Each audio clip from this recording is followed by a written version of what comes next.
نافعا يا كريم, and increase us in knowledge, O most generous of all. Assalamu alaikum wa rahmatullahi wa barakatuh.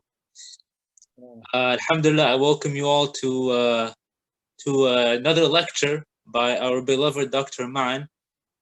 We had a lecture before and he spoke about financial stability for the Muslim family. And today, inshallah, he'll be speaking about problematic riba based transactions, inshallah. So just a few announcements, inshallah. Please make sure if you have a question, please limit it to 30 seconds only, inshallah. And if you would like to ask a question, you may ask it on the chat. And also, you may ask it out loud, inshallah. And inshallah, please continue also to support Mass so we can have these programs, going on, inshallah. Inshallah, we have Brother Kamani, Mufti Kamani, who will be delivering a lecture on December 5th, inshallah. So please be on the lookout for that one, inshallah. And inshallah, so Dr. Ma'an, he is a certified memorizer of the Holy Quran with an ijaza license to teach it to others, and he has obtained his PhD in 2004 in the License and Technology of Economics in Islam from the American Open University.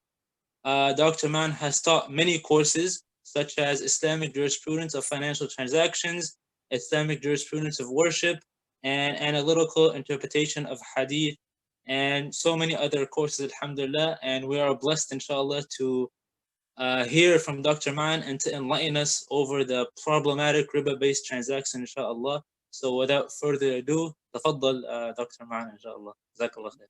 جزاك الله خير.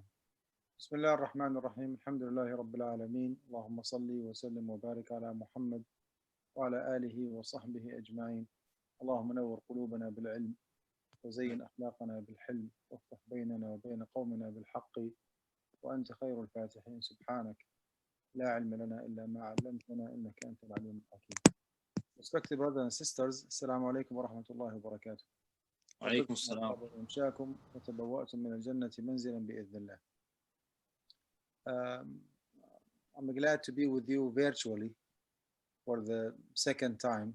The first lecture was, I think, 2 or 3 weeks ago, 1 month ago. Talked about financial stability for the Muslim community in the US, and we touched on some contemporary issues. Today's topic is very practical and very relevant to the daily transactions that we get involved in. It is problematic riba-based transactions. Why it is problematic? Because it's confusing. Everybody knows that Islam prohibits riba.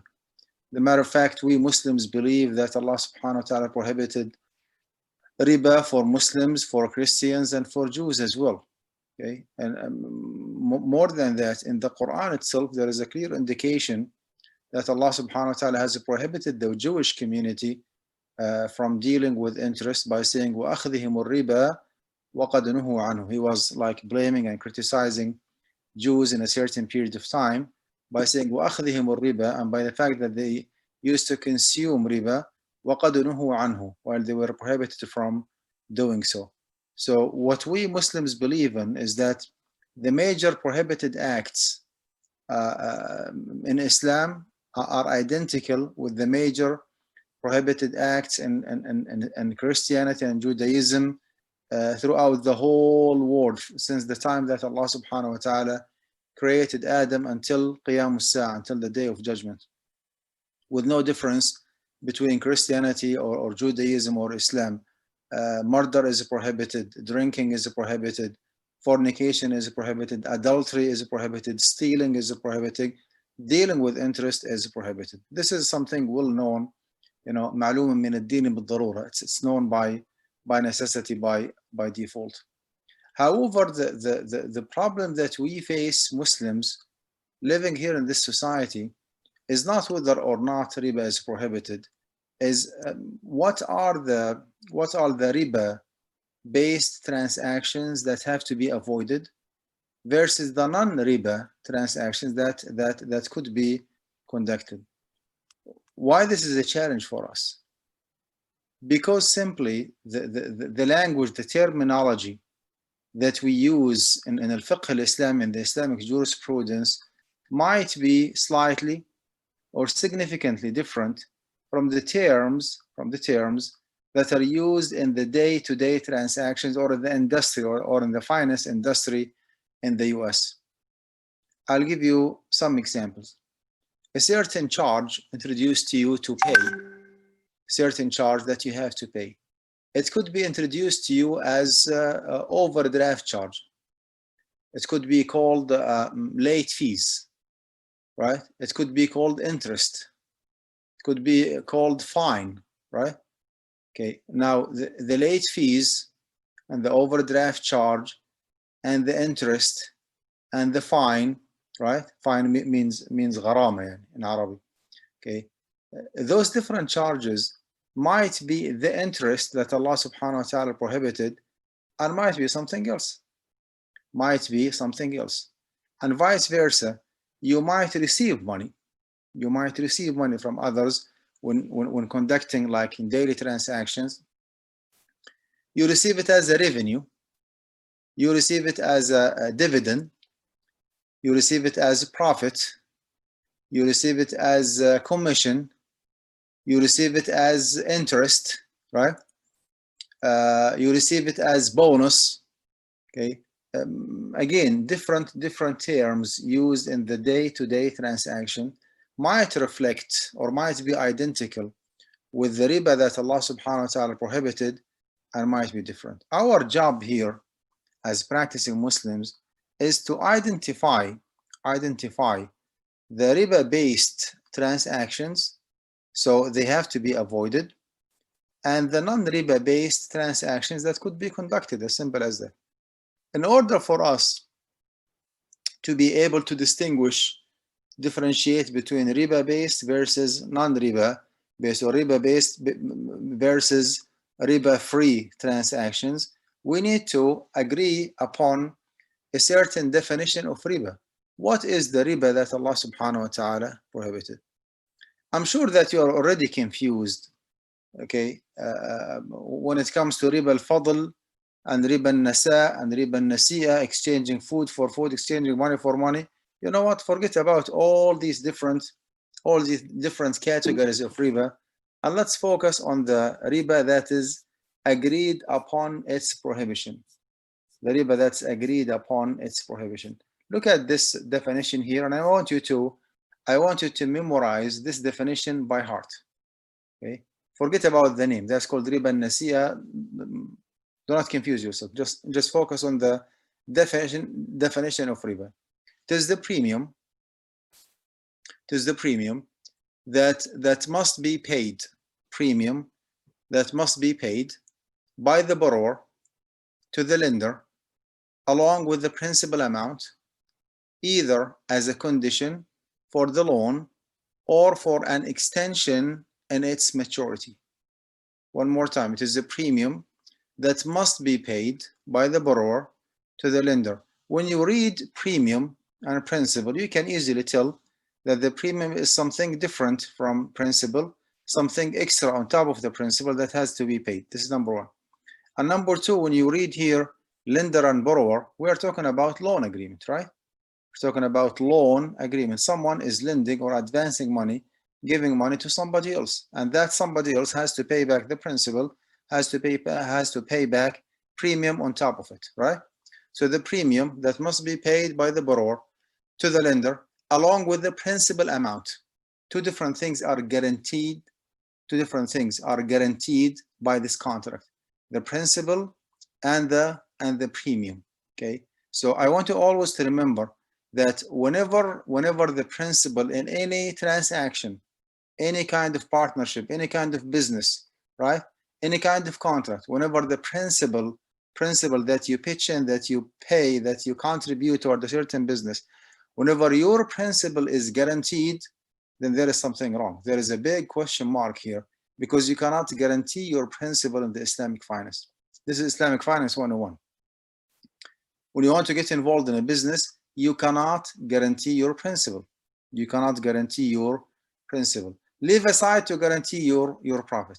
In this agreement here, the principal is guaranteed. and the premium on top of it is guaranteed as well. Is guaranteed as well. This is the straightforward riba that Allah subhanahu wa ta'ala prohibited.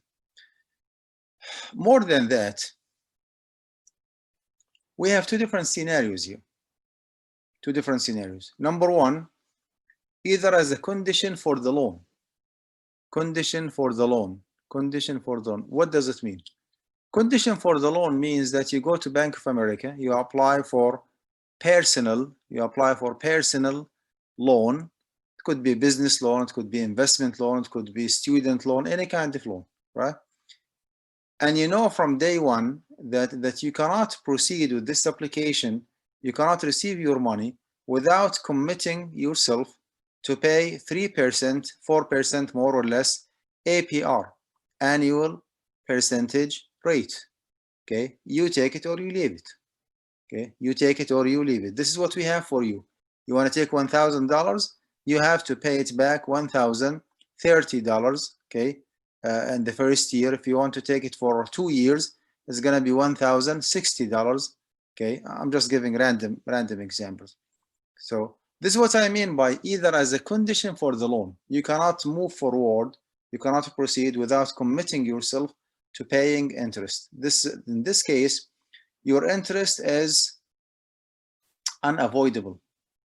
Your interest is unavoidable. Okay, if you agree to pay, you proceed, you receive the money. If you say, no, I'm practicing Muslim, I cannot pay interest, then ma'as-salama, you have a wonderful day, no money for you. Now, this is one scenario. And the other scenario, as you see here, or for an extension in its maturity, or for an extension of its maturity. Oh, that's completely different story. In the second scenario, okay, I borrow $1,000 from Bilal, okay, and Bilal tells me, Ammo, you have from now until the end of 2020, right? You have from now until the end of 2020. If you successfully pay me the $1,000 in full before the end of 2020, you're good to go, no consequence. If you default either by not paying at all or by paying partially, then I will be charging you 1% APR. I will be charging you $10 a day, whatever the deal might be, right? We're not here to discuss details because riba is riba. Whenever I have to pay more than the principal, then that premium is called riba. Whether it is like a flat rate, okay, whether it is the fixed amount or certain percentage, whether it is per day, per month, a certain percentage, it doesn't make a difference. Okay, riba is riba. So this scenario, okay, this transaction between me and Bilal does involve riba, but it is not as explicit as the first scenario. Why? Because I might be able to manage paying off the loan to Bilal before the end of the year. And if I do so successfully, then there is no consequence. There is no riba to be paid by me. He will not charge me interest. And if I default, only if I default, he will be charging me interest. So riba here is avoidable. Riba is avoidable, while in the first scenario, riba is not avoidable. Okay. If I end up paying interest, then that is the riba that I'm talking about. By the way, although I don't want to confuse you, are both scenarios haram? The answer is yes. Whether you know that riba is unavoidable and you have to pay it, okay, you cannot avoid it, that's haram. And even if you agree on paying interest, that's haram. That's haram as well. You cannot, I mean, basically, to start with, you are not supposed to give your approval, to give your consent to pay interest, period. But let me ask you this. Do you think that the first scenario, when the riba is unavoidable, when I go to Bank of America and take $1,000 with 3% interest APR, do you think that this scenario is equivalent, okay, as far as the level or severity of prohibition, let me put it this way, as far as the severity of prohibition, is it equivalent to me going to Bilal and take $1,000 from him, interest-free loan, قرض حسن, okay, إلى أجل المسمى, until the end of the year. Okay, are they in the same level of prohibition? Okay, are they in the same level of prohibition? Let me just make sure that everybody is awake here. Can you just type for me just one, just one answer? Is it yes or no? Is there any chat bar هون يا عمو? Any chat bar يا Bilal? Yes, there is a chat bar. Yeah. طيب, how can I open it? Oh, I got it. Yeah, there's a chat bar. Okay. So, okay. So Hassanji said no, and Faisal Latif said no. طيب, Jazakallah. That's a very good answer. Both actually are prohibited, but they are not in the same level. They are not in the same level. The first scenario, where riba is unavoidable, is extremely prohibited, and thus cannot be permitted unless there is a necessity. Necessity like, I'm running out of money, I couldn't find any interest-free loan, the rent for my apartment is due, okay, and if I do not pay, I'll be just kicked out. I'm running out of resources, I want to provide food for my family, right? And no one is is willing to help me, or no one is willing to give me an interest-free loan. Can I borrow money with interest, to fulfill those necessities? The answer is yes, I can. If there is no necessity, then I have to avoid borrowing money with interest. Why? Because interest here is unavoidable. It's a straightforward, unavoidable, right? You commit riba from day one. While the second scenario,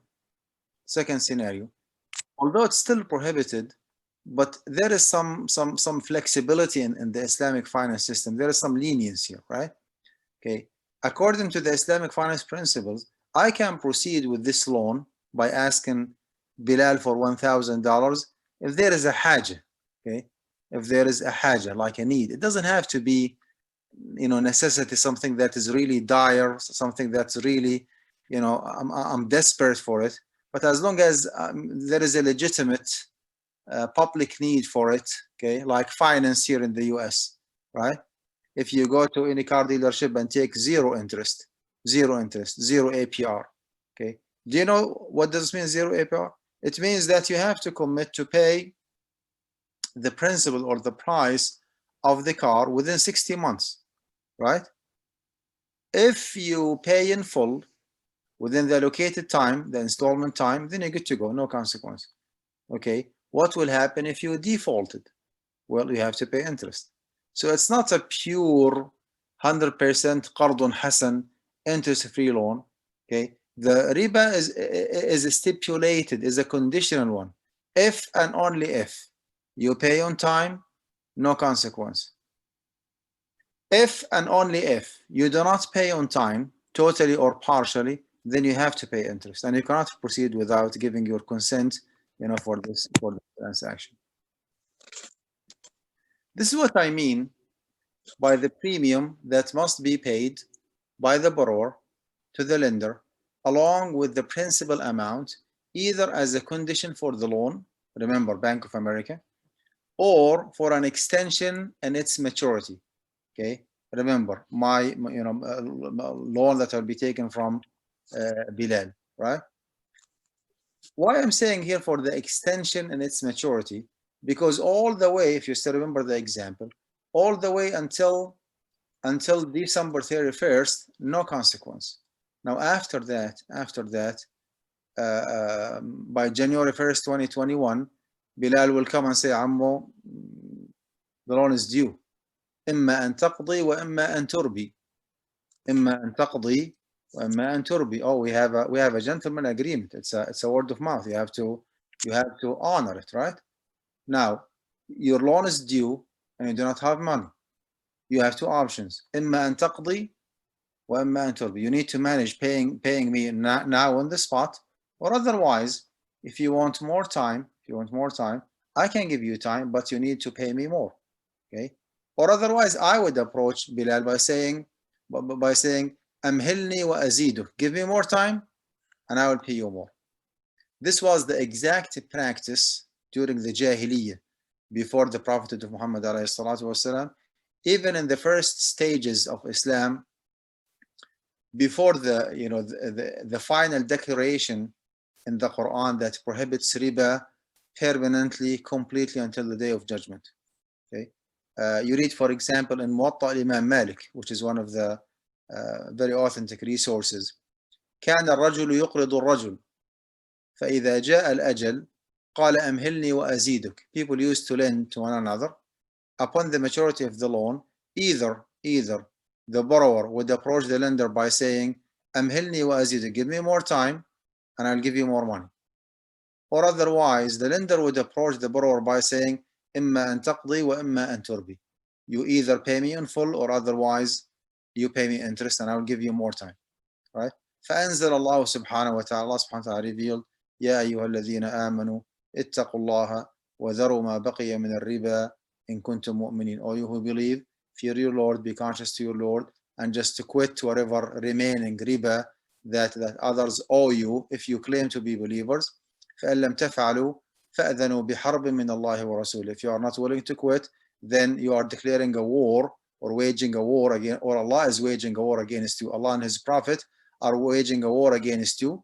وإن تبتم, but if you quit and repent, فلكم رؤوس أموالكم, then you have to limit yourself to your principle. Okay, لا تظلمون ولا تظلمون, without oppressing others, without being oppressed by others. So this ayah actually prohibits riba until the day of judgment.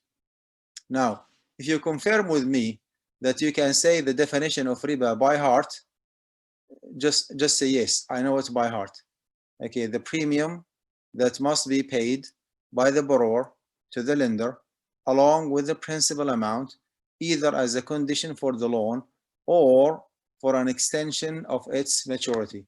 Do you know it by heart by now? Yes, no? Let me see the chat bar here.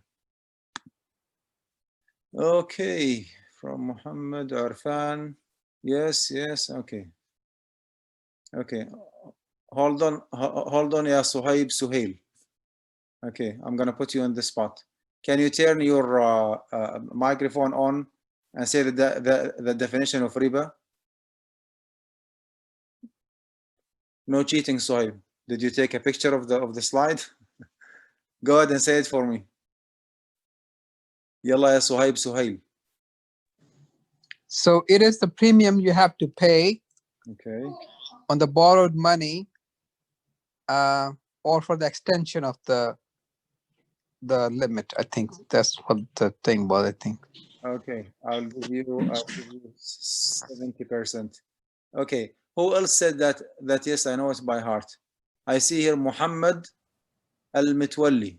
Okay, brother Muhammad Mitwalli, can you say the definition for me by heart?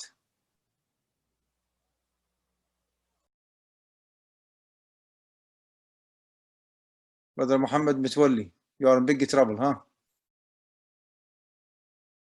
Muhammad Mitwalli is not there. How about you, ya Bilal? Can you say it by heart for me? No.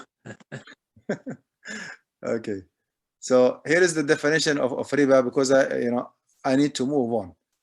Here's the definition of riba one more time. Please, just from your cell phone, just take a picture of this slide. The premium that must be paid by the borrower to the lender along with the principal amount, either as a condition for the loan or for an extension of its maturity. Now this is the riba. This is the most prohibited. This is the most severe riba. This is the riba that is agreed upon its prohibition between all the madhab throughout the whole Islamic history, since the lifetime of the Prophet ﷺ until the day of judgment. Whenever you advance money to others, your principal is guaranteed and your profit is guaranteed, or your premium on top of the principal is guaranteed, then that is the riba that is prohibited. Okay, just to make sure, chat, is the definition clear? Can you just type yes or no? Clear, obvious, simple, understandable? Can we move on? Can I see yes or no? No, yes, yes, no? Okay. Arfan. Everybody is awake? Okay, طيب الحمد لله. Let's move on.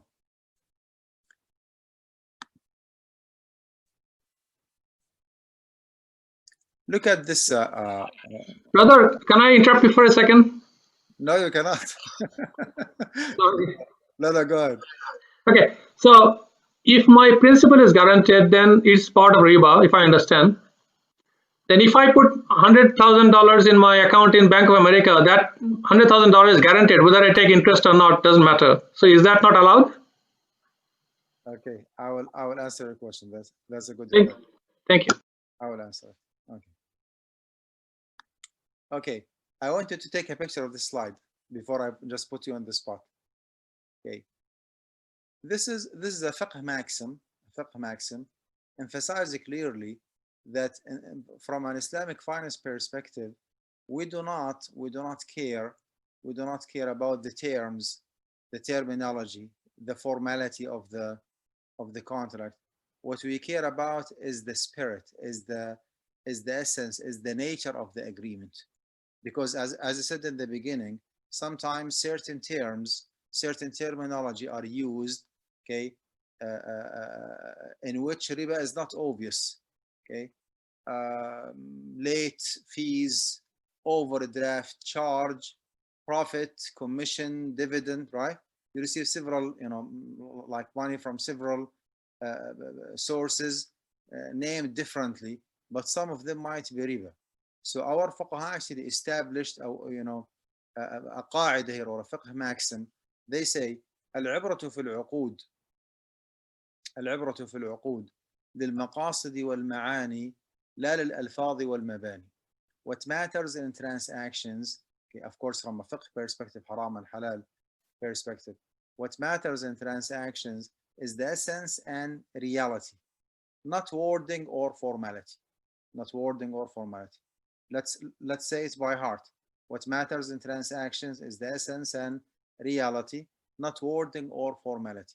Do not be tricked, do not be confused, okay, if a certain contract shows interest, that you will be receiving an interest of such and such amount. This interest in the contract might be the riba that Allah subhanahu wa ta'ala prohibited and might not. And I will give you several examples to make this point clear. You have a debit card. And you have in your checking, of course, debit card connected with your checking account, right? So in this checking account, you have only $200. You have only $200. And you went to a retail store and you purchased an item for $300. Usually the transaction will not be rejected. It will go through, right? And then in the next bank statement, you will you will be surprised that you have to pay $100, which is fine. I mean, the bank paid on your behalf 100, you're supposed to pay it 100. Oh, hold on, plus $35 overdraft charge.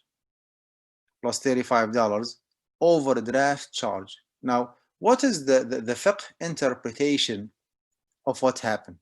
What happened is that the bank lended you the money. How did we know that this is a loan? Because you have to pay those 100. It was not a courtesy or just a gift from the bank to you. No. The bank paid on your behalf, which means that you owe the bank $100. So far, so good. You borrowed 100, you paid 100, and the bank, by the way, did not tell you, hold on, I'm not gonna allow this transaction until you sign an agreement that this is a loan. I will pay on your behalf 100. Okay, I will be paying on your behalf 100. You have to pay me back 100 plus $35 overdraft charge. It goes automatically.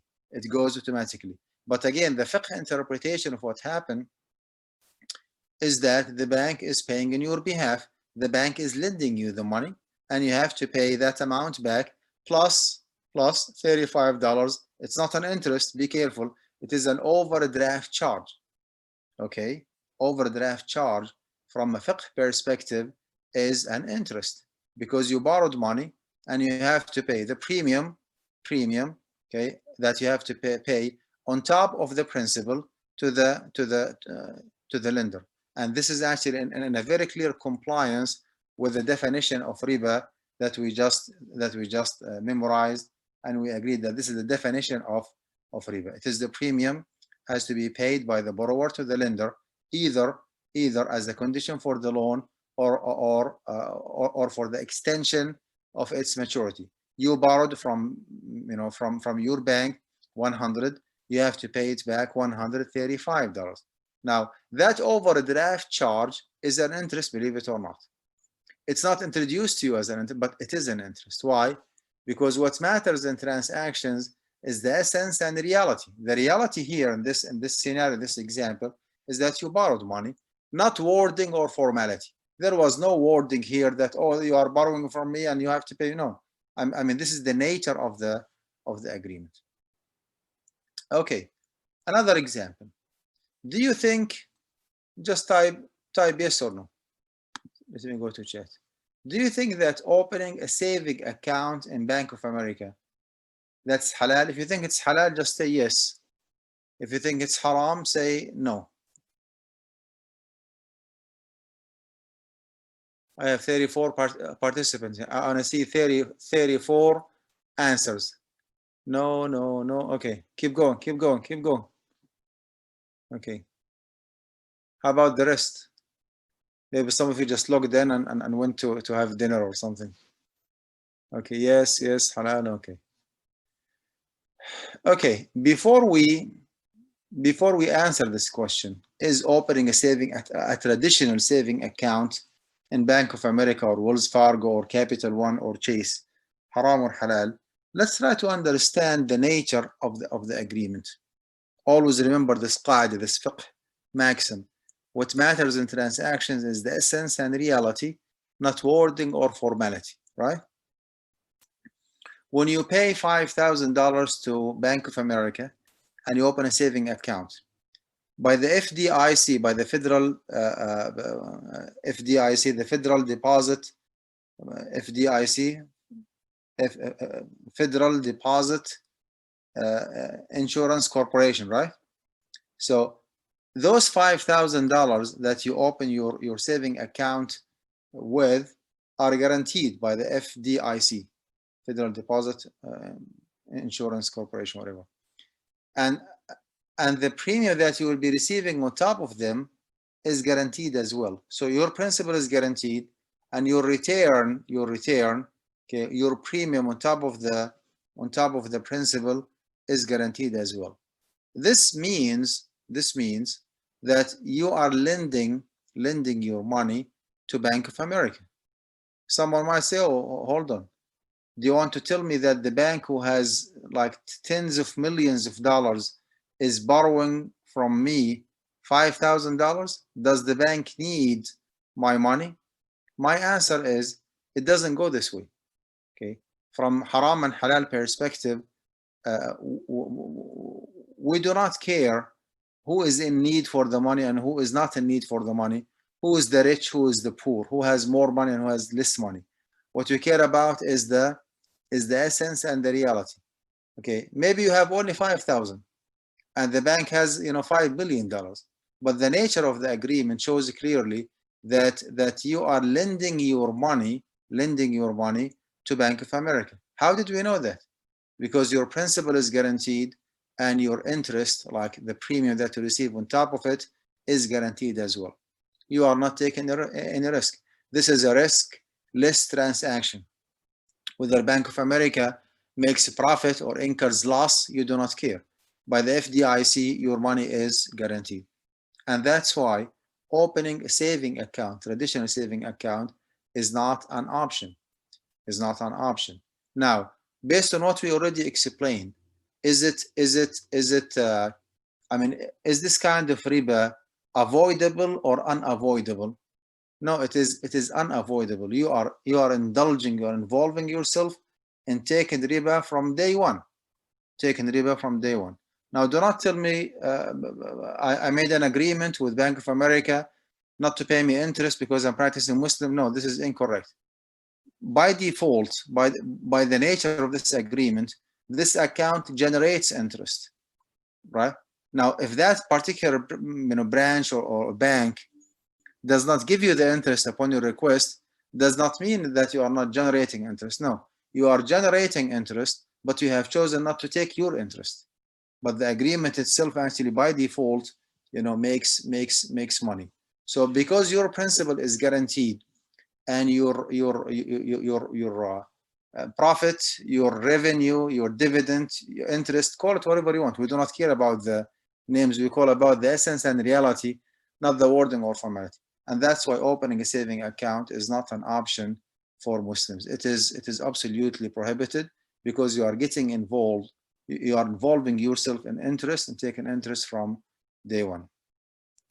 It's not, our topic for tonight to discuss alternatives. Why you open a saving account? What is the alternative? Do you want to make money? Do you want to save your money? That's a different discussion. I'm just giving you examples that العبرة في العقود للمقاصد والمعاني لا للألفاظ والمباني. What matters in transactions is the essence and reality, not the wording or formality. Let me give you an opposite example where the word riba or interest is clearly indicated in the agreement, but the agreement does not have any riba component in it. There is nothing prohibited in it, although it mentioned clearly that you will be receiving interest. You want to buy a car from your neighbor, okay, non-Muslim neighbor, John Smith. And John said that, okay, this car is for $5,000 cash. And you said, John, I do not have money. I cannot pay you in full. So he did his math and he said, okay, I'm going to give it to you for $6,000 for 1 year, $5,000 principal and $1,000 interest. Okay.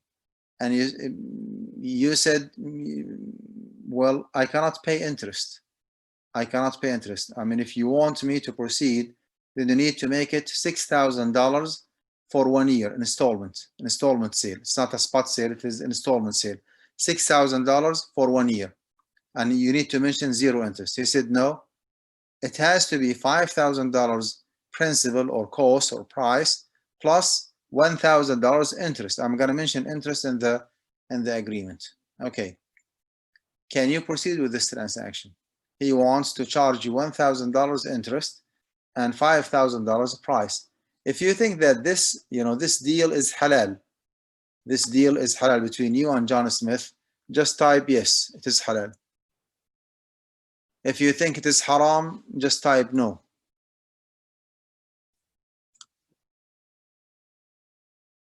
Yes, no, yes, no. You are going in order. No, yes, yes, no, yes, yes. That's in line. That's haram. Okay. How about the rest of the participants? We have 33 here, and only 5 brothers or sisters are just replying. How about the rest of you? No interest in replying? Can you reply, please? Okay. Here is the answer. Thank you. Here is the answer. John Smith is the owner of the car. John Smith is the owner of the car. So he's like fully liable for any defect, any depreciation, any damage might happen to the car. It's number one. And number two, you are not borrowing money from John Smith. You are buying a product, a commodity, a car, right? And number three, there is no third party to finance. You did not tell John, hold a second, and you went to Bank of America and took $5,000 loan to be paid back $6,000 within 1 year. It's an owner finance. It's an owner finance. No third party to finance whatsoever. John Smith is offering you this car for $5,000 because that is the market value of the car, right? What if John said, okay, this car is for $6,000 cash? which is 1,000 above the market value, does he have the right to ask for $6,000? Yes, he has. I mean, it is your call. Go back and just Google, do some research and find out, go to KBB and just put the specification of the car and find out how much is the market value if you want to buy it like retail from John Smith. Okay, you found out that it's worth 5,000 and he said, no, it's going to be 6,000. Does he have the right to increase the price or to ask more than the market value? Yes. I mean, that's okay. And it is your call. You either take it or you leave it. If he does have the right to ask for $6,000 cash, despite the fact that the market value of his car is only $5,000, then he does have the right. He does have the right to make those $6,000 in installment instead of cash. So increasing the price because of the installment, as long as there is no third party to finance or to give you a loan, okay, or to lend you money, that extra amount, that $1,000 is halal. Even if John insisted in writing riba or interest, let him just write whatever you want. Because why? Because what matters in transactions is the essence and reality. The reality of this deal is that you are buying a car for $6,000, 1 year installment, $500 a month. All the specifications are there. Everybody on the same page. There is no ambiguity. There is no vagueness. Okay. There is no third party to finance. You are not borrowing money from anyone. You are just buying car in an installment sale for $6,000. Even if he called that extra 1,000, it's up to him. It does not make any difference, and the transaction actually is halal. Why? Because العبرة في العقود للمقاصد والمعاني لا للألفاظ والمباني. What matters in transactions is the essence and reality, not wording or formality. So from now on, I want you to remember two things. Number one, the definition of interest, which is the premium. It has to be paid by the borrower to the lender on top of the principal, okay, along with the principal, either as a condition for the loan or to extend its maturity. This is the definition of riba, right? And number two, when it comes to the application of this definition, you need to remember this golden qaida, this golden fiqh maxim. What matters in transactions is the essence and reality, not the wording or formality. So we should not care too much about what is written in the agreement. You should care about the spirit, about the nature, about the essence, about the reality of the agreement. If it is proven that someone is advancing money to somebody else, okay, and the recipient of the money has to pay back that principal,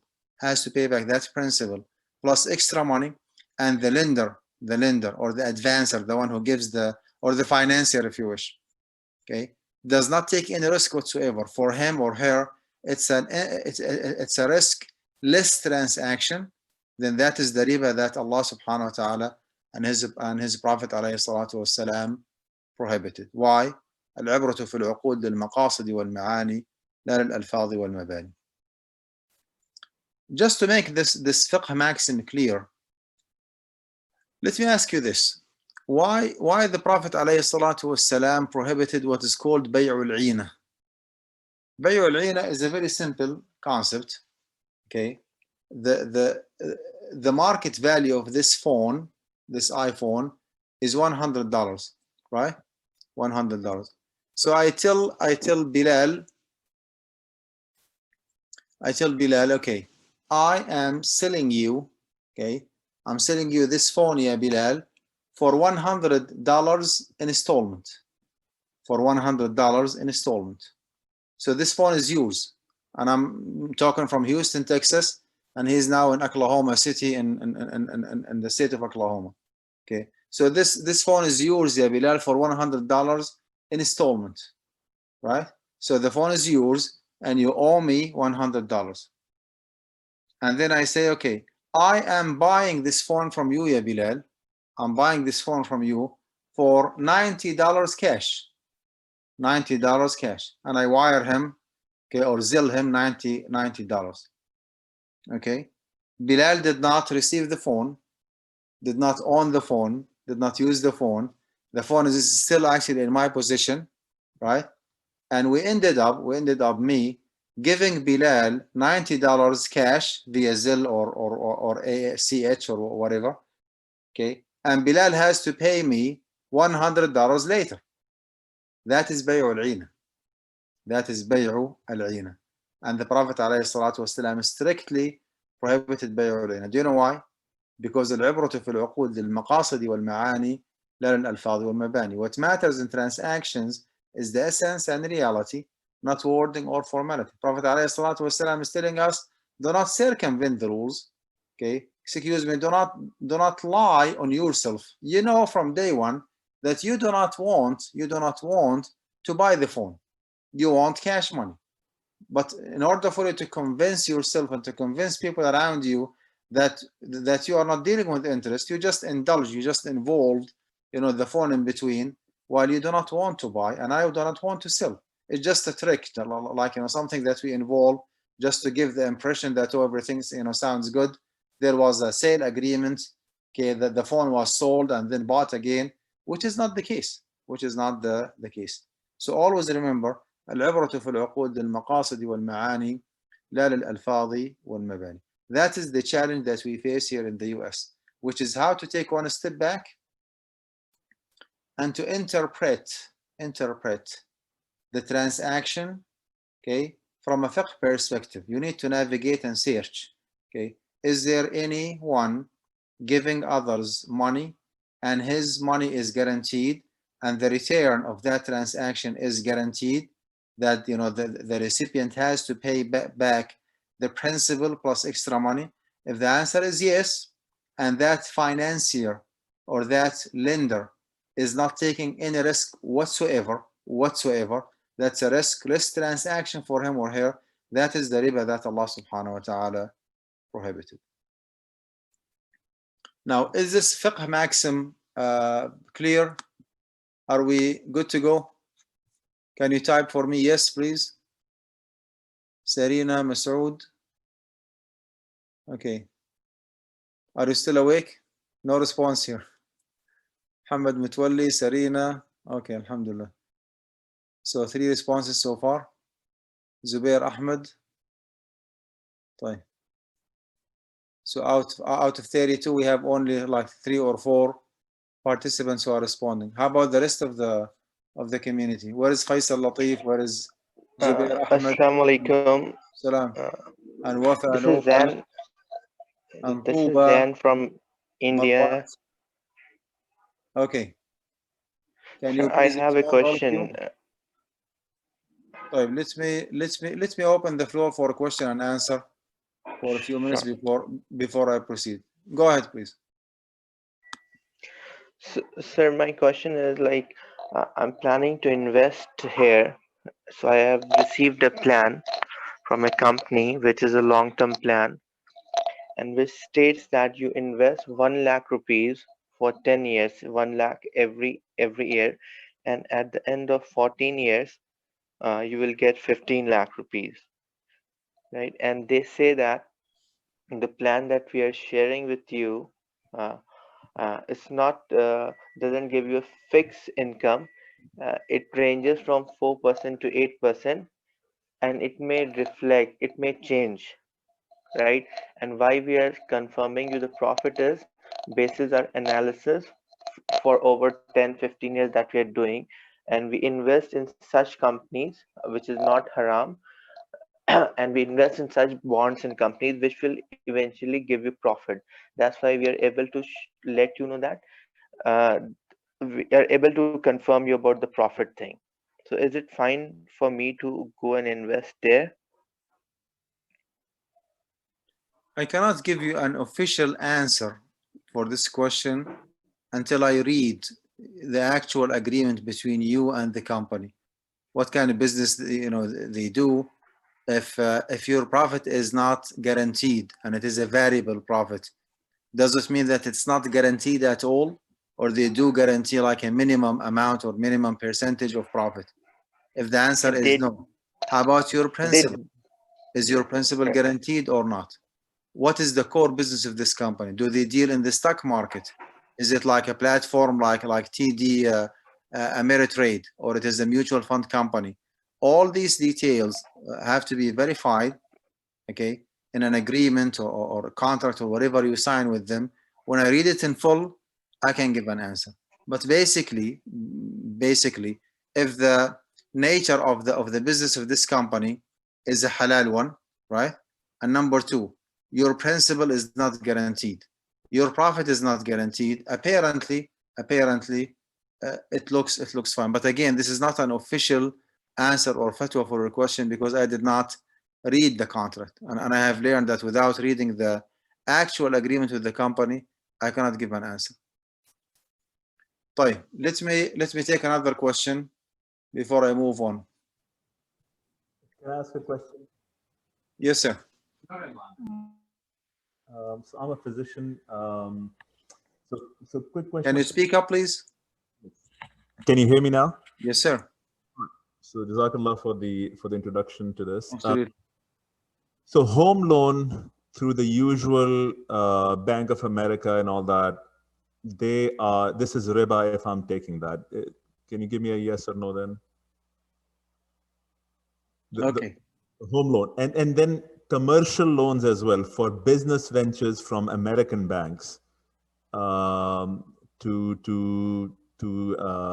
a commercial loan for a building or a business that I'm buying. And in that, I think you're gonna probably add 401k, and the way that those 401ks are invested, that becomes complicated. And the last thing would be, do you do consultancy? So that's my question. Thank you so much. Jazakallah. Yeah. You ask maybe 2 or 3 different questions together, but let me answer the last question before I forget. Yes, I do consultancy. I do consultation, actually. I do read, contracts and do consultation. Your question, doctor, is a very good question. As a case study, where is the share screen? Share screen. I'll take the mortgage as a case study or as an example of what matters in transactions is the essence and reality, not the wording or formality. We need to break down, we need to unlock the secret of mortgage in the US.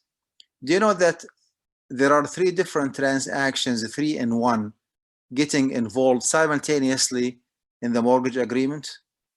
We have a sale agreement where you, as a client or customer, buy a house from the landlord. So that's a sale agreement. And the second agreement is a loan, because you do not have cash money to pay, the price in full. That's why you go to a mortgage company and you borrow money from the company. Yes, the company does not write you a check under your name, Ma'an AlQudah or Ahmed Abdullah. They write the check on your behalf to the landlord. They do not give you the money. They pay on your behalf to the landlord, right? That is the second agreement. And the third one is the actual mortgage, where the mortgage company puts a lien, they lien the property to secure their fund. So we're talking about lien agreement, loan agreement, and a sale agreement. Is that correct? We do not have an issue with the sale agreement because that's halal. We do not have an issue with the lien agreement because that's something mentioned in the Quran itself. وَإِن كُنْتُمْ عَلَى سَفَرٍ وَلَمْ تَجِدُوا كَاتِبًا فَرِهَانٌ مَقْبُوضَةٌ. If you transact and you do not pay others in full, whether it is loan or sale or whatever the deal might be, then you should mortgage the property of the borrower. You should put a lien on the property of the borrower to secure your money. That's the meaning of the ayah. That's the meaning of the ayah. So the mortgage, according to the Islamic definition, okay, or the Quranic definition, is halal. Mortgage is halal. But when it comes to the third agreement, which is the loan that you take, is it an interest-bearing loan or not? The answer is yes. So we ended up having 3 agreements. 2 of them are halal. The sale agreement is halal. The loan agreement is halal. And the, sorry, I take it back. Sale agreement is halal. lien agreement is halal, loan agreement is haram. 2 against 1. If you want to go with the democratic system, 2 against 1, 2 halal versus 1 haram, then the majority is halal, then mortgage is halal in the US, which is of course not the case. From a haram and halal perspective, the one transaction, okay, one component of this deal is haram, is more than enough to prohibit the whole deal. The loan that you take from the mortgage company is an interest-bearing loan. Mortgage company does not take any risk. This is a riskless transaction. Okay, they give you the money and they wait for the money to be paid back. Next day they, turn around and they go to Freddie Mac or Freddie Mae, and they sell the contract, get their cash money, and you start paying them, or you pay to Freddie Mac. But from their perspective, this is an interest. This is a riskless transaction, right?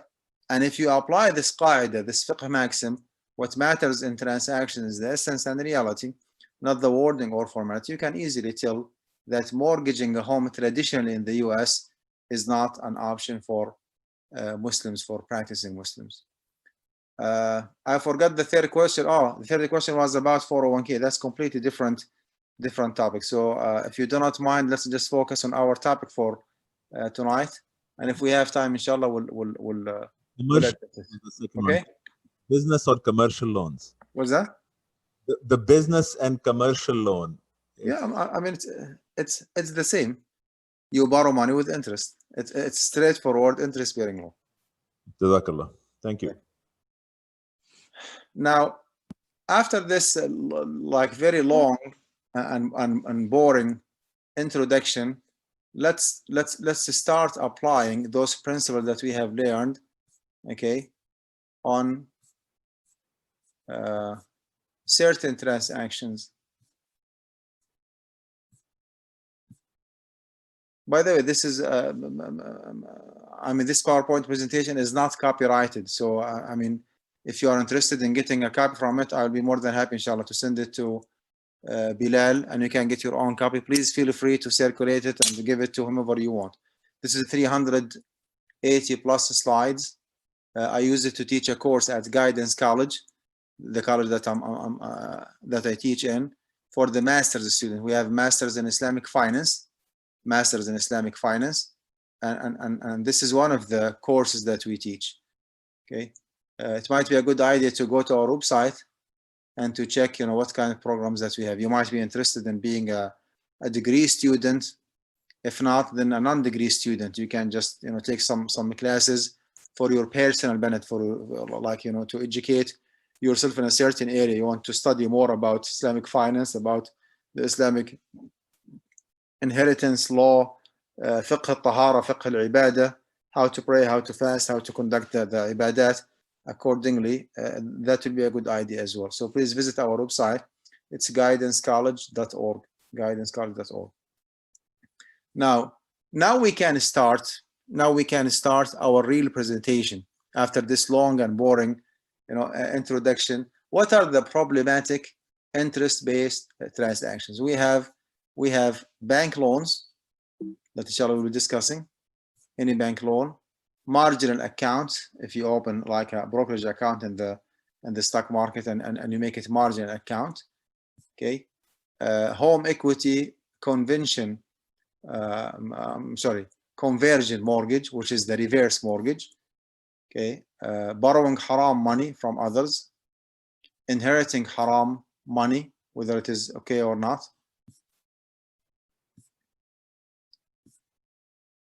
Pawn shop business in the US, is it halal to own a business? Is it halal to borrow from any pawn shop business?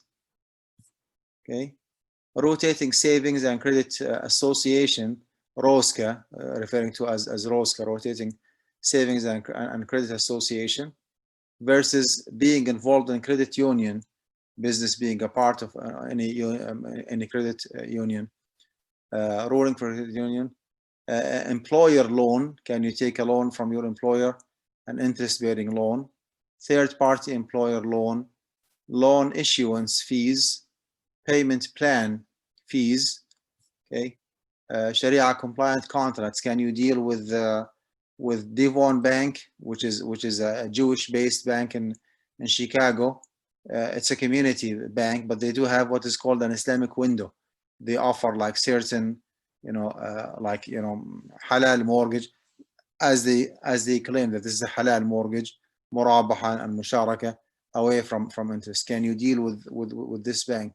How about University Islamic Financial in Ann Arbor, Michigan? They do have like halal mortgage options according to them, of course. Murabaha, ijara, musharaka. Is it okay? Deal with them. Partnership. Can you partner with someone whom his or her source of income is haram? Can you work for a company that conducts some haram business while the core business is a halal one? Okay. Creating liquidity or tawarruq. It's not common in the US, but it's good to know about it. Different from bay'ul that we already explained. Okay. Ruling on banking tawarruq. Letter of guarantee. If you are a business person and you import from overseas, or you buy from like different suppliers from overseas. Factoring business in the US, is it okay or not? Difference between factoring business and debt collection agencies. So being in a collection agency is equivalent to factoring business, or they are different. I think, yeah, that will be it. So all those topics, okay, are just examples of the what I call it a problematic interest bearing transaction, or interest based or riba based transaction. Why they are problematic? Because sometimes you need to pay extra, but that extra is not an interest. It is justified in a way or another that keeps it away from from being interest. Let me stop sharing and take more questions. I mean, just to make sure that everybody is still awake and everybody is still interested. Assalamu Alaikum salam. We do have a couple of questions. So we have a question from Brother Muhammad Ali. He said that based on the explanation, scenario 2 seems to imply that any credit card contract would not be valid. Even if I strongly believe I'll pay my card all every month, or I'll pay my card off every month. And the question is that correct or wrong? Is that right or wrong? This is what he wrote in the chat. Maybe he can clarify. Let me read the chat. Where is the chat? طيب. He sent it to me. He sent it to me in private. Right. Okay. طيب. But here is the answer. Our scholars differentiate between the contract where riba is obvious, is unavoidable, versus when riba is avoidable, right? They call the first one, when the riba is unavoidable, they call it haramun lidhatihi. The transaction is prohibited by itself, is prohibited for itself, right? Because again, riba is unavoidable. You are getting involved in riba from day one, right? Now, the second scenario is haramun li ghayrihi.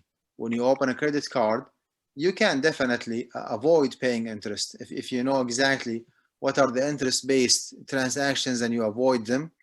Okay, what are the non-interest or the interest-free transactions and you commit them, you do them, then you can avoid interest. So the first case, when riba is unavoidable, that's called haramun li dhatihi, prohibited for itself. Okay, when the riba is unavoidable, is a probability only, that's called haramun li ghayrihi, prohibited for other causes. Because when you get involved in opening credit card, you might and you might not pay interest, right? Now, what is the fruit, or what is the conclusion? Why our scholars came up with this classification? Okay, they said al-haramu li dhatihi tubihuhu ad-darura. Okay, whatever is prohibited for itself cannot be permitted unless there is a necessity. right? Because it is severely prohibited. So you have to have a severe circumstances to allow it, severe need, which is necessity to allow it. والحرام لغيره تبيحه الحاجة. And whatever is prohibited for other causes could be permitted in case of having public and general legitimate need. Why? Because it is less prohibited than the first one. So if there is a need for opening or using credit card, then you can use a credit card. Now, the question here that we need to ask as Muslims living outside the Muslim world, living in the West, especially in the US, do we need, in general, do we need to use a credit card? The answer is, of course, yes. Maybe my personal need is different than Kareem, Kari, and different than Wafa, Nofal. Each one of us has his own or her own need.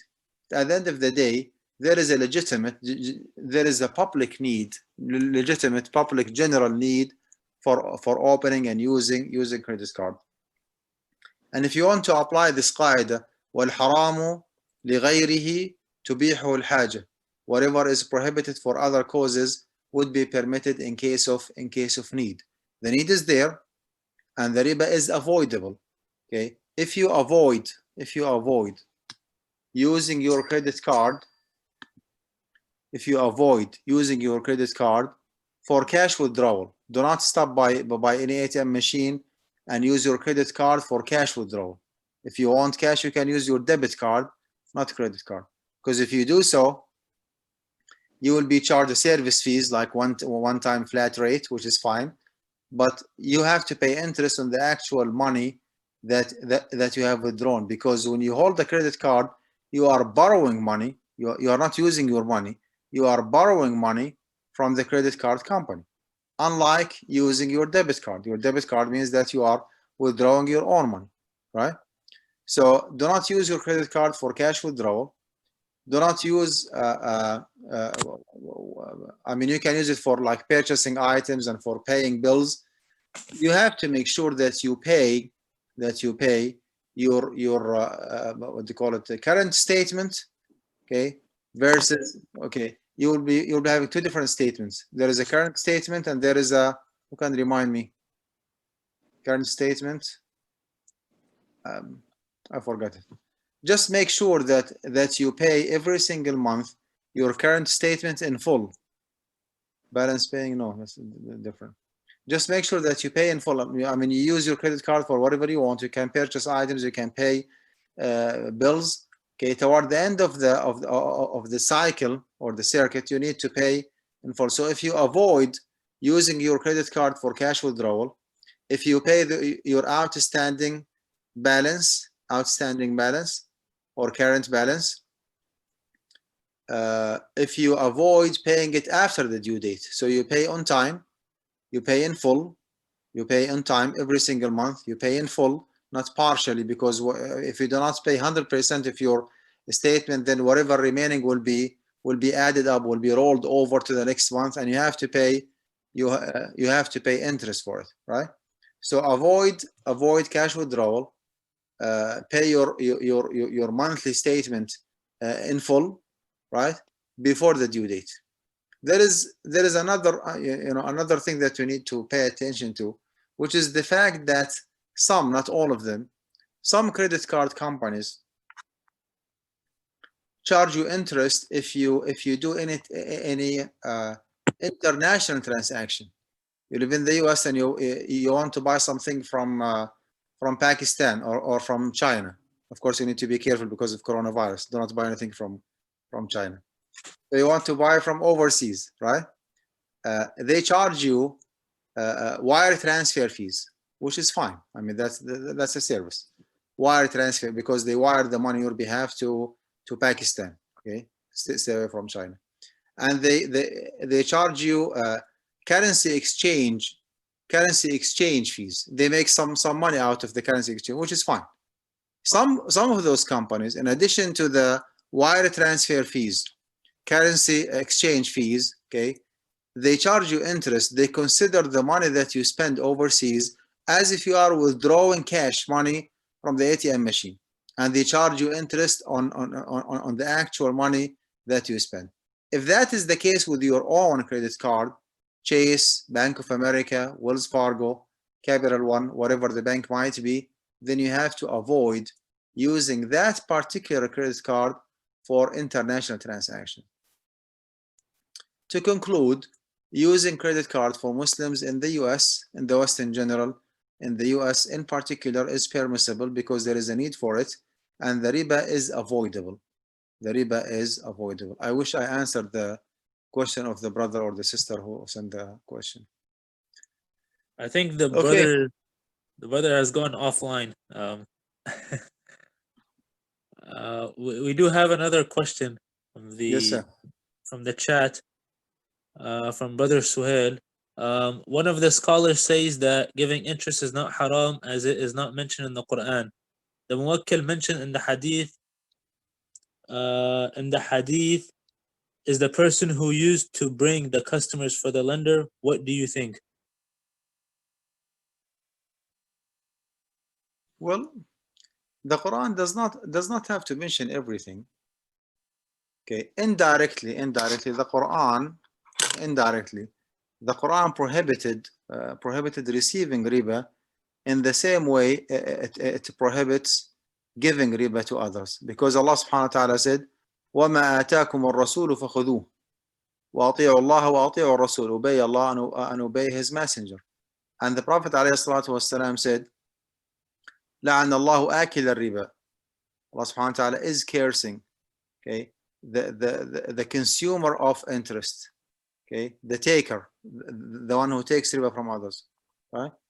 وَمُؤْكِلَهُ, and the one who pays it to others. وَكَاتِبَهُ, and what they call it, the writer or the one who documents the transaction. وَشَاهِدَيْهِ, and the two witnesses who attend, that gathering where riba actually is implemented. وَقَالَهُمْ سَوَاء, and he said they are equal in sin. So the Prophet ﷺ is the one who is addressing this issue by saying the one who gives riba and the one who takes riba, okay, are cursed by Allah and by His Messenger, and the one who document and facilitate the transaction is cursed, and the witnesses of this transaction are cursed as well. So there is no difference between giving and taking riba from others. Both are prohibited. Both are mal'uneen. Both are cursed by Allah and by His Messenger sallallahu alaihi wasallam. The only difference here is that in certain cases, whenever necessity is proven, then a Muslim can borrow money with interest when there is a necessity. As I said in the beginning of my presentation tonight, if you are not finding like any other resource and you want to pay for your rent, or you want to pay for the surgery of a family member, or you want to buy food for your family members, then you have no choice but to borrow money with interest. So there is a possibility that a Muslim is facing a circumstances where he or she has no choice but to borrow money with interest, right? And this is the only exception. While there is no circumstances where a Muslim has to take interest from others. Okay, there is no darura. There is no necessity for you to take money from others as interest, but there might be a darura to pay interest to others. This is the only difference. But when it comes to the status, to the fiqh status or the haram and halal status, they are the same. The one who said they are the same is the Prophet ﷺ himself.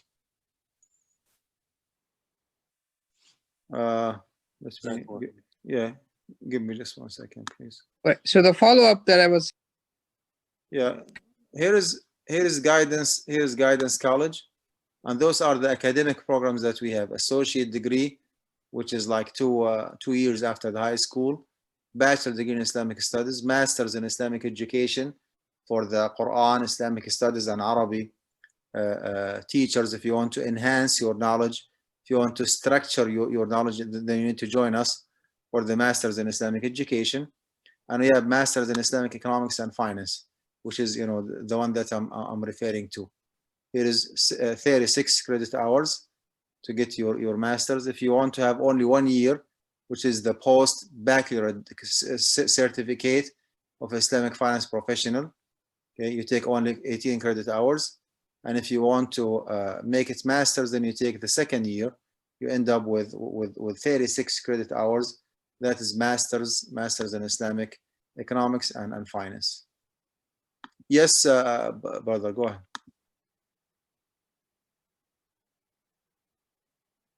And Guidance College actually is an evening and weekend university. We do not hold the classes like during the daytime, like Monday through Friday from 8 to 5. There are no classes.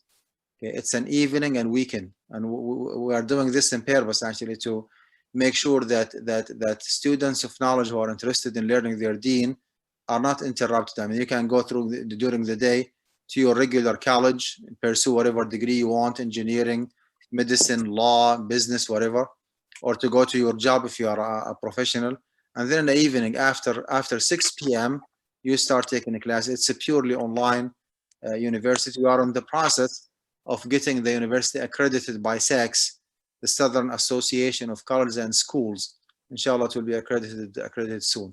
So I would highly recommend and encourage you all to give it a try. Enhance your knowledge, structure your knowledge, learn your deen. Very convenient. Give it a try. You don't have to be a degree student. You can be a non-degree student. You can take some classes in whatever area of Islamic, studies you are interested in. It could be tafsir, it could be hadith, it could be fiqh, could be Arabic as second language, about Quran and tajweed. All the above and many more are available. Okay. I do believe that we have to have a part 2 to cover all these like different transactions that I was referring to. Alhamdulillah, like we took enough time explaining the concept of riba, meaning of riba, and the fact that you need to focus on the essence and reality, not the wording or the formality. Now, how to implement, how to apply this definition and this concept on the real transactions, I think we need to take our time and not to rush things. And it is up to you. Bilal? Brother, Yes. can I ask a quick question? First of all, thank you very much for the presentation. It's an excellent presentation, and the principles you described and the fundamentals, those are very clear, very, very well explained. Now I'm trying to apply those to my situation. One is current account is guaranteed by FDIC, as you said. So is checking account. So is checking account allowed? Because it is guaranteed by FDIC. Well, checking account is different from saving account. Checking account is a kind of agreement with the bank where you can deposit your money in a safe place, and you do not give like an explicit consent.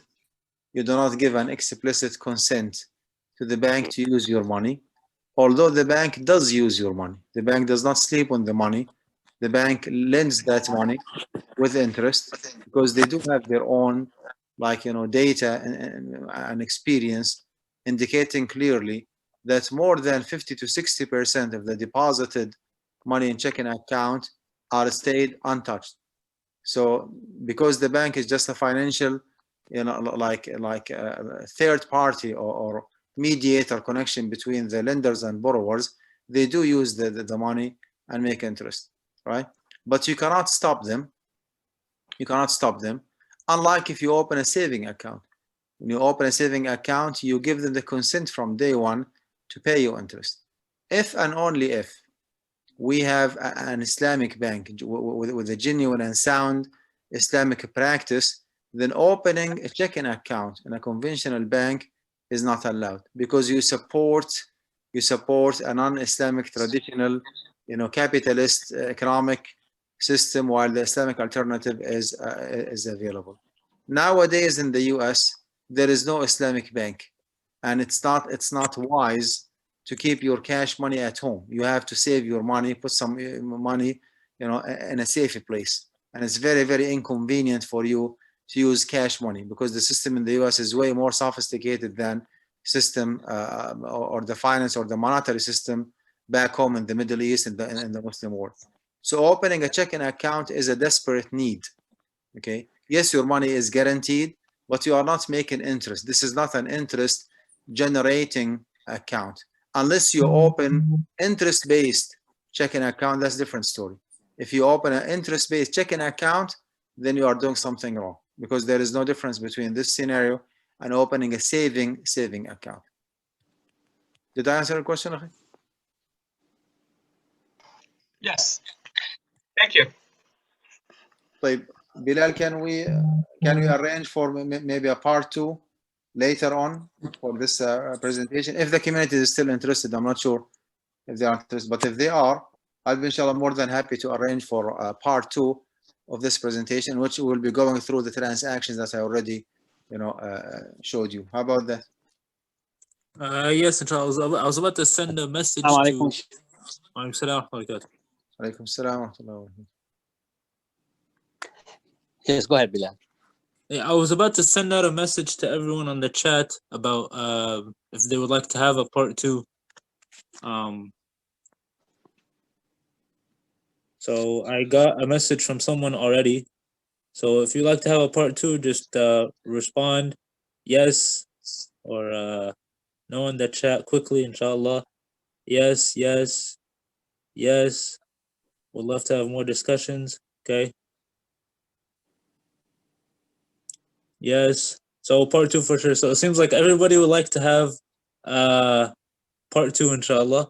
So inshallah we will I'll talk with Brother Suhail and Dr. Ma'an and see when we can schedule part 2, inshallah.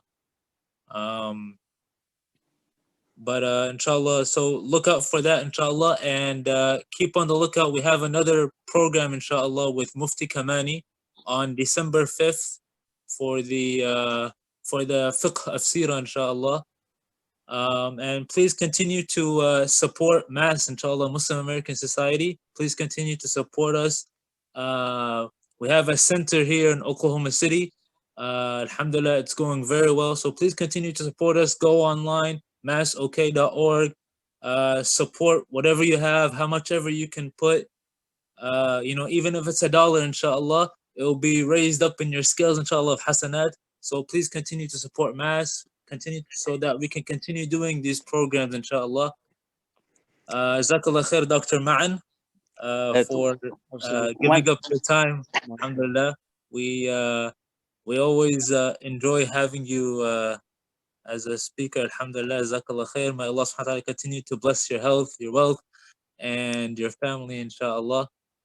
And I'll be looking forward, inshallah, for part 2 of this presentation, inshallah. And if you can send me the slides, inshallah, we have people who are requesting. It is the issue, Bilal. I tried several times to send it by email, but actually it's too big for the email to send it. So if you have a Dropbox or something, I can send you just a link for a Dropbox. I can put it in the Dropbox. How about that?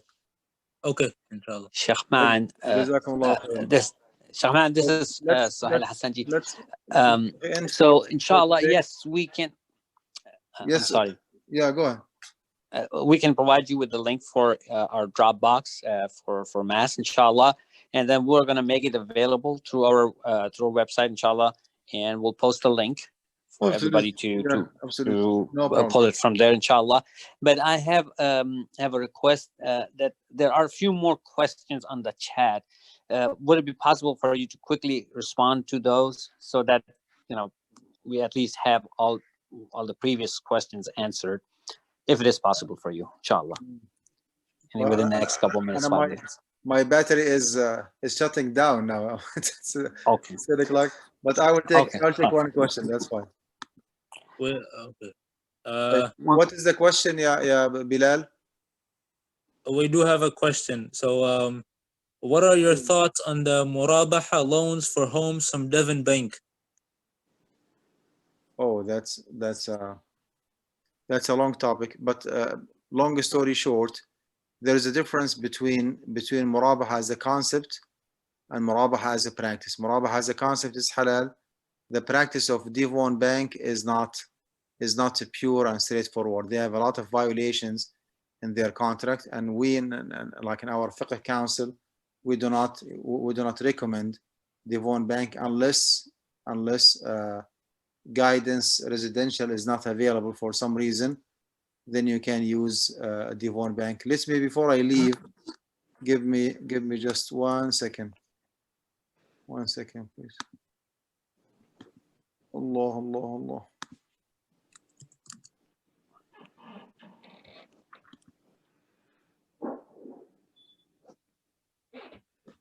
Okay. Bismillah. I got it.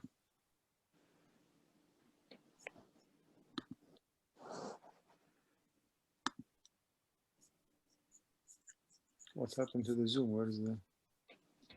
Bismillah. Oh, here you go. Okay. So this link actually, oops. Oh, did I send this privately? Sorry. How can I send it to everybody, Bilal? On the chat, Okay, to you just click everyone, send to everyone, and everyone. Okay. yeah. Did you receive the link, everybody? No, it goes privately to, huh? No, it goes privately to Muhammad Al-Mitwalli. Then Muhammad al-Mutwalli should have. Okay, participant can chat with. Should I send it to everyone for you? Yes, sir. Yes, please. Sure. Host only.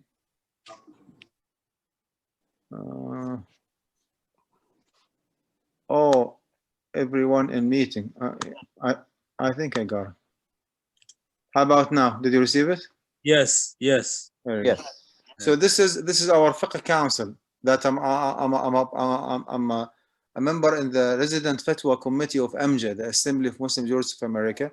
We did our own, like, scholarly research. We did consult with the top executives of those 5 different so-called Islamic mortgage companies in the US: Guidance Residential, University Islamic Financial, Devon Bank, Ijara Loan, and La Riba. And you can read in both Arabic and English in this link, the declaration of AMJA, the official position of AMJA regarding those companies. It was posted back in 2014, and the position actually is still, standing. There is no change. Jazakumullah khairan, barakallah fikum. I look forward, inshallah, for part 2 of this presentation. Thank you so much for the opportunity. Subhanallah wa bihamdik. Ashhadu an la ilaha illa ant. أستغفرك وأتوب إليك. السلام عليكم ورحمة الله وبركاته. Alaykum salam. Salam. Jazakallah khair.